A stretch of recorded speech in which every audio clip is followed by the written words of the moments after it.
नमस्कार, आप देख रहे हैं पॉलिटिकल आइडिया और मैं हूं प्रदीप कुमार। मित्रों, आज हम बात कर रहे हैं बिहार विधानसभा चुनाव की और बिहार विधानसभा चुनाव के संदर्भ में जो महागठबंधन है, उस महागठबंधन में जो आंतरिक स्थिति है, उस पर हम आज एक विश्लेषण लेकर आपके समक्ष हाजिर हैं। मित्रों, हमारा ये पॉलिटिकल आइडिया का चैनल, एक बात तय है, मान के चलिए कि मैं एक व्यक्ति के नाते मेरा एक मत है और आने वाले विधानसभा चुनाव में या फिर किसी भी लोकसभा का चुनाव हो या लोकल बॉडी का चुनाव हो, मैं एक वोटर के रूप में अपना मत डालता हूं। लेकिन साथ साथ जब मैं एक पत्रकार के रूप में, जब एक राजनीतिक विश्लेषक के रूप में आपसे बात करता हूं, तो फिर मेरा कोई पक्ष नहीं होता। मैं निरपेक्ष होता हूं, न सत्ता पक्ष के पक्ष में होता हूं, न विपक्ष के पक्ष में होता हूं, बल्कि जनता के पक्ष में होता हूं। क्यों? कारण है, लोक पत्रकारिता को हमारे भारतीय लोकतंत्र में लोकतंत्र का चौथा स्तंभ कहा गया है। माना यह गया है कि पत्रकारिता का काम है कि देश के संविधान के जो 3 अंग हैं, विधायिका, कार्यपालिका और न्यायपालिका, इन तीनों के बारे में, तीनों की कमियों, गुणों और अवगुणों, उनसे हो रही गलतियां और उनके किए गए अच्छे कामों को जनता तक पहुंचाना, यह मीडिया का काम है। और उसी भूमिका में मैं अपने आप को देखता हूं। कई बार आपको लगता होगा कि हम किसी पार्टी विशेष की आलोचना करते हैं, फिर लेकिन दूसरे ही वीडियो में आपको मिलेगा कि हम नहीं, उस पार्टी की प्रशंसा भी करते हुए पाए जाएंगे। तो इसीलिए ना मैं विशेष रूप से पॉलिटिकल आइडिया के मन से कभी भी किसी भी पार्टी के भोंपू बनकर आपके समक्ष नहीं आता हर बार। लेकिन आपको लग सकता है कि किसी वीडियो में मैं किसी पार्टी का पक्ष ले रहा हूं। नहीं, ऐसा नहीं होता। अगर कोई पार्टी अच्छा काम कर रही है किसी पार्टी, तो उसकी प्रशंसा, और कोई गलत कर रहा है तो उसकी खिंचाई करना ही पत्रकारिता का धर्म है और उसी धर्म का निर्वाह करने का प्रयास मैं करता हूं। गलती भी हमसे भी हो सकती है। अगर गलती होगी तो आपको, दर्शकों को यह हक है कि कमेंट बॉक्स में आकर हमें डांटें। चलिए अब बात आगे करते हैं। आज हम बात करने वाले हैं बिहार की चुनावी राजनीति के दौर में बिहार में जो महागठबंधन बना है। इस गठबंधन में 6 दल अभी हैं। राष्ट्रीय जनता दल, कांग्रेस पार्टी, वीआईपी मुकेश सहनी की पार्टी, सीपीआई, सीपीएम और सीपीआई-एमएल, इन 6 दलों का गठबंधन वर्तमान स्वरूप में दिख रहा है। लेकिन क्या ये 6 दलों का गठबंधन चुनाव आते आते बरकरार रहेगा? ये एक बड़ा सवाल है। बड़ा सवाल क्यों उठा है? उसके पीछे सबसे बड़ी भूमिका है राहुल गांधी की। क्यों? इसलिए कि राहुल गांधी ने शायद ये तय कर लिया है कि कहीं न कहीं से देश के अंदर नरेंद्र मोदी को चुनौती, सीधा चुनौती देने के लिए कांग्रेस अपने आप को मजबूत करेगी। और इसीलिए कांग्रेस पार्टी इस चुनाव से पहले अगर देखेंगे तो बिहार की राजनीति के परिप्रेक्ष्य में कांग्रेस पार्टी लगातार आरजेडी के साथ, आरजेडी की बैटिंग आरजेडी करती थी, लेकिन रनर की भूमिका में कांग्रेस हुआ करती थी। मतलब कांग्रेस डायरेक्ट प्लेयर नहीं थी, बल्कि आरजेडी की बी टीम के रूप में कांग्रेस यहां खेला करती थी। लगभग 25 वर्षों से, लगभग 2000 के बाद से लगातार कांग्रेस का अपना कोई अस्तित्व नहीं बचा। हाँ, बीच में एक आध चुनाव ऐसा आया जब कांग्रेस पार्टी ने अपने बलबूते पर बिहार में चुनाव लड़ने का प्रयास किया और सफलता मिली, हार गई, थक कर फिर राजद शरणम गच्छामी हो गई। मतलब लालू प्रसाद ही कांग्रेस पार्टी के बिहार में संरक्षक बने हुए थे।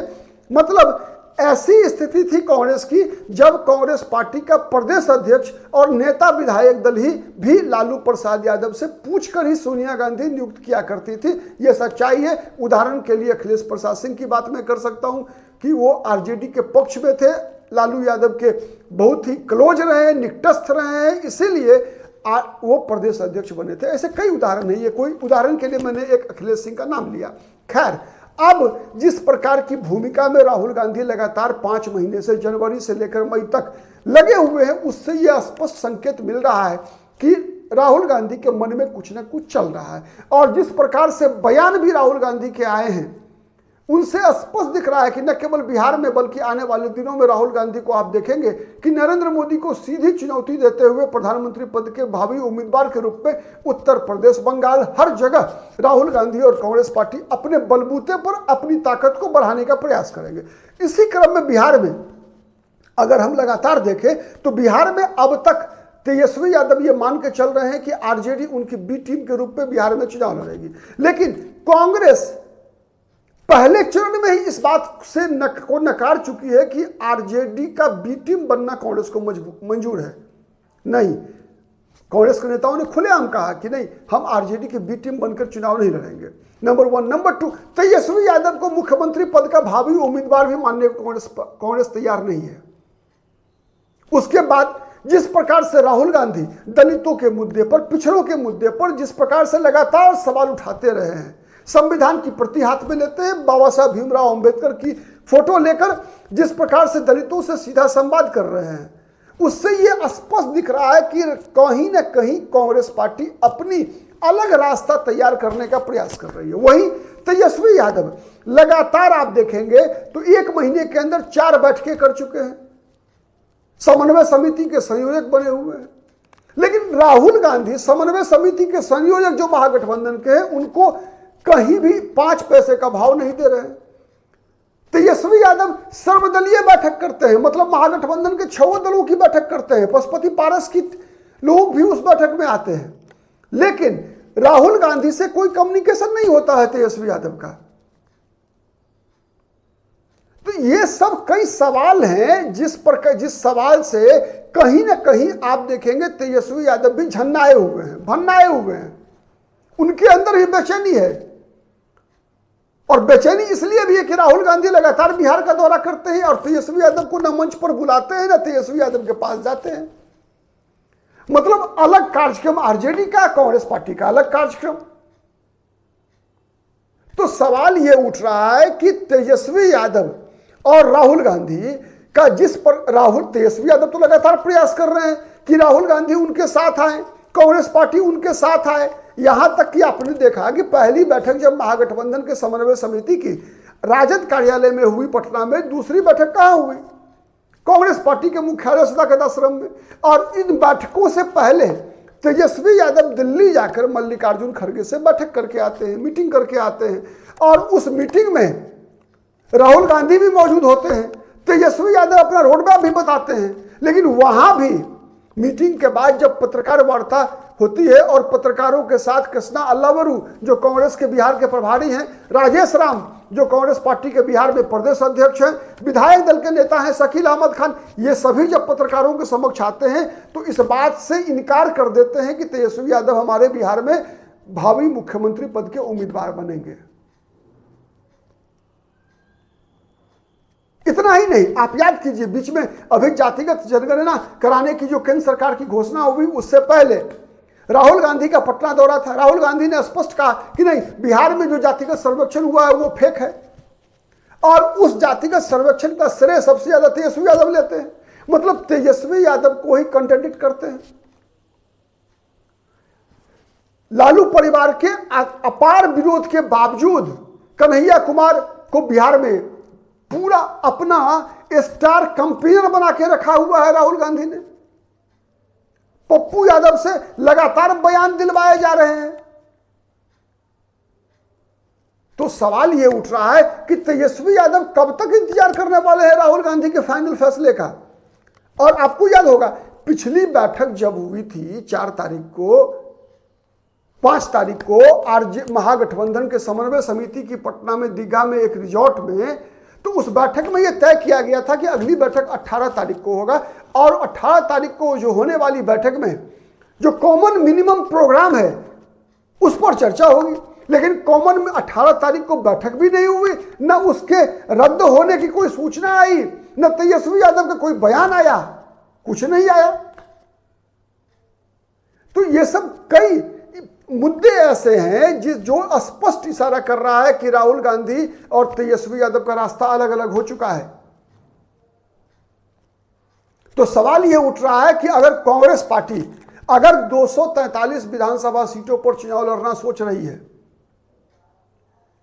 तो सवाल नंबर 1, क्या कांग्रेस पार्टी सक्षम है? तो सक्षम नहीं है, यह स्पष्ट है।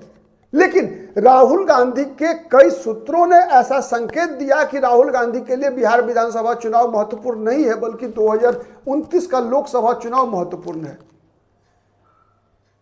इसीलिए राहुल गांधी 2029 के लोकसभा चुनाव के लिए तैयारी कर रहे हैं। इसीलिए इस बार जीते या हारे लेकिन 243 पे लड़ेंगे, क्योंकि राहुल गांधी को बिहार का मुख्यमंत्री नहीं बनना है। और जिनको मुख्यमंत्री बनना है तेजस्वी यादव को, तो उनको झुककर आना होगा, मतलब कांग्रेस की शर्तों पे गठबंधन करना होगा, यह राहुल गांधी का मानना है। इसीलिए कांग्रेस किसी भी कीमत पर 70 मनमाफिक सीट से नीचे कंप्रोमाइज नहीं करेगी। यह राहुल गांधी का स्पष्ट इशारा है अपने नेताओं को कि जब कभी भी सीट शेयरिंग की बात हो आरजेडी के साथ, तो स्पष्ट रूप से कि 70 पहली पसंद की सीटें कांग्रेस को आप देंगे तो आपके साथ गठबंधन होगा, वरना मुख्यमंत्री आपको बनना है, राहुल गांधी को नहीं बनना।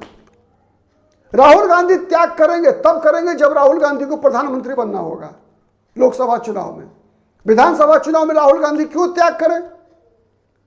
तो यह सवाल कांग्रेस के थिंक टैंक के द्वारा रखा गया है तेजस्वी यादव के समक्ष। अब तेजस्वी यादव बनाए हुए हैं कि अगर वो कांग्रेस को 70 मनमाफिक सीटें दे दे, 30 सीट दे दे मुकेश सहनी को, 70-30 100 सीटें हो गई। वामपंथी दल तीनों को मिलाकर 40 सीटें, 30 सीट मांग रही है। सीपीआई-एमएल 5-5 सीट, सीपीआई-सीपीएम और 2-4-5 सीट दे दीजिए पारस जी की पार्टी को। तो 140 15 55, तो 155 सीटें अगर दे दी गई अगर सहयोगियों को केवल, तो क्या तेजस्वी यादव 85 और 90 सीट पे लड़ेंगे? और 85-90 सीट पे लड़ेंगे तो क्या ये लोग चुनाव जीतने के बाद तेजस्वी यादव को मुख्यमंत्री बनने देंगे? पप्पू यादव ने पहले ही दलित सीएम की बात कर दी है कि किसी दलित को मुख्यमंत्री बनाओ, उन्होंने नाम भी ले लिया है राजेश राम का। तो सवाल ये उठ रहा है कि जिस प्रकार के मतभेद कांग्रेस और राजद के बीच उत्पन्न हो रहे हैं, जिस प्रकार से मोल भाव मुकेश सहनी कर रहे हैं, तो क्या तेजस्वी यादव के पास इतना धैर्य है कि तेजस्वी यादव इन अपने सहयोगियों के नखरों को किस हद तक टॉलरेट कर पाते हैं? ये तेजस्वी यादव के धैर्य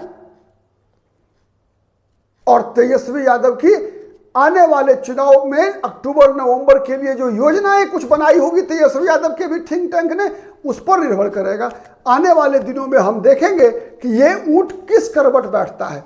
सबसे पहला तो कांग्रेस किस करवट बैठती है, तेजस्वी यादव की तरफ जाती है या फिर कोई अलग रास्ता अख्तियार करती है, इस पर सबकी नजर बनी रहेगी। जब तक राहुल गांधी फैसला नहीं करेंगे तब तक महागठबंधन का भविष्य क्या होगा इसके बारे में कहना बहुत मुश्किल है। और राहुल गांधी का फैसला क्या होता है, क्या तब तक आरजेडी इंतजार करेगी? सवाल यह है कि अगर आरजेडी तब तक इंतजार करती है तो ऐसा भी हो सकता है कि जिसे कहा जाता है ना कि गज के लिए बीघा हारना, तो यह भी हो सकता है कि तेजस्वी यादव के पास अंतिम क्षण में उतना समय भी नहीं बचे जब माइनस कांग्रेस महागठबंधन की परिकल्पना को वो बिहार में एक तरह से जमीन पर अमली जामा पहना सके। तब तो एक ही बात रह जाएगी, अब पछताए होत क्या जब चिड़िया चुग गई खेत। तो यह सबसे बड़ा सवाल है। इस सवाल का जवाब आने वाले दिनों में हमें मिलेगा।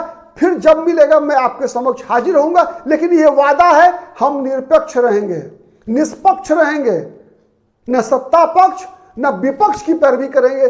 जो भी होगा खुला खुले आम होगा, आपके सामने होगा। यह हमारा शपथ है। आज के लिए इतना ही। बहुत बहुत धन्यवाद। नमस्कार। जय हिंद, जय भारत।